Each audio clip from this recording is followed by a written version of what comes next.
திமுகவினுடைய இருமொழி கொள்கை என்றைக்கும் இருக்கும். இந்தியும் தமிழும் தான் எங்களுடைய உயிர். இந்தியும் தமிழும் தான் எங்களுடைய உயிர். இதுல என்னன்னு கேட்டீங்கன்னா, முதல்ல ஒரு விஷயத்தை தெளிவுபடுத்திடுறேன். திமுகவினுடைய கொள்கை இருமொழி கொள்கை. ஒன்று ஆங்கிலம், இன்னொன்று தமிழ். தமிழும் ஆங்கிலமும் தான் திமுகவுடைய கொள்கை. எந்த இடத்திலும் திமுக எந்த காலகட்டத்திலும் இந்தியை எதிர்க்கவில்லை. இந்தி திணிப்பை மட்டுமே எதிர்க்கிறோம். முதல்ல அதில் தெளிவா இருக்கிறோம். நாங்கள் இந்தி திணிப்பை எதிர்க்கிறோம். இந்த நோட்டீஸை பத்தி சொல்லணும்னு சொன்னீங்கன்னா, இந்தி திணிப்பை என்றைக்கும் திமுக எதிர்க்கும். இன்று மட்டுமல்ல, அன்றும் இன்றும் என்றும் எதிர்க்கும்.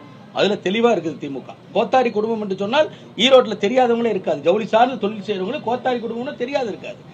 அந்த லக்கி அந்த கோத்தாரி குடும்பத்திலிருந்து லக்கி கோத்தாரி இருக்கிற ஒரு 30 வயது 35 வயது இளைஞர் திராவிட முன்னேற்ற கழகத்திலே தொடர்ந்து, நான் இந்த இயக்கத்துக்கு ஒரு 10 ஆண்டுகளாக, இந்த 10 ஆண்டு காலமாக அவர் தொடர்ந்து எனக்கு தெரிந்த 10 வருஷமா எங்க கூட பயணிச்சுட்டு இருக்கார். திமுகவில் இளைஞரணியில் இருந்து கொண்டிருக்கிறார்.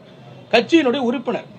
அவர் எங்களை அழைத்து சென்று வட இந்தியாவை சார்ந்த அந்த வியாபாரிகளிடத்திலே என்னை அழைத்து சென்று வாக்குகள் சேகரிப்பதற்காக என்னை அழைத்து சென்று என்னிடத்தில் வாக்குகள்லாம் கேட்க சொன்னாரு. நாங்கள் எல்லாம் பேசிட்டு வந்தோம். அதன் பிறகு அவராகவே நான் அந்த வாக்கு சேகரிக்கின்ற பொழுது தமிழில் நோட்டீஸ் கொண்டு எல்லாத்தையும் கொடுத்துட்டு வந்தேன்.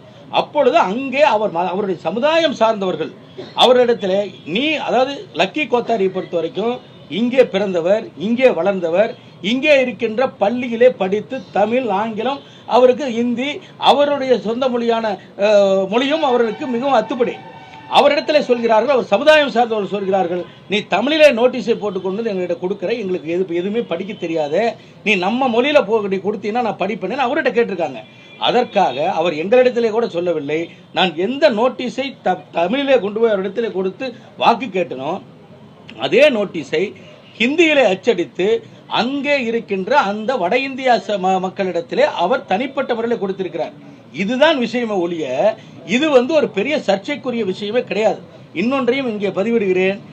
திமுக மட்டுமல்ல, அதிமுக மட்டுமல்ல, அனைத்து கட்சிகளும் தேர்தல் நேரத்தில் பரப்புரை செய்யும். ஏன் இன்னும் சொல்ல போனால் கவுன்சில் எலெக்ஷன்ல கூட தேர்தல் நேரத்தில் பரப்புரை செய்யும் பொழுது அங்கே இருக்கின்ற இந்திரா நகர், வட இந்திய மக்கள் இருக்கக்கூடிய அந்த இந்திரா நகர் பகுதியிலே அத்துணை பேரும் இந்தியிலே நோட்டீஸ் அச்சடித்து அவர்கிட்ட கொடுத்து வாக்கு கேட்பது வாடிக்கைங்க.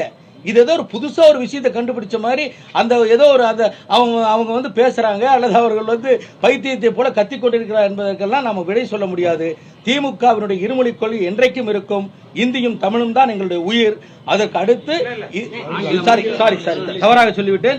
இந்தியும் தமிழும் ஆங்கிலமும் தான் எங்களுடைய உயிர்.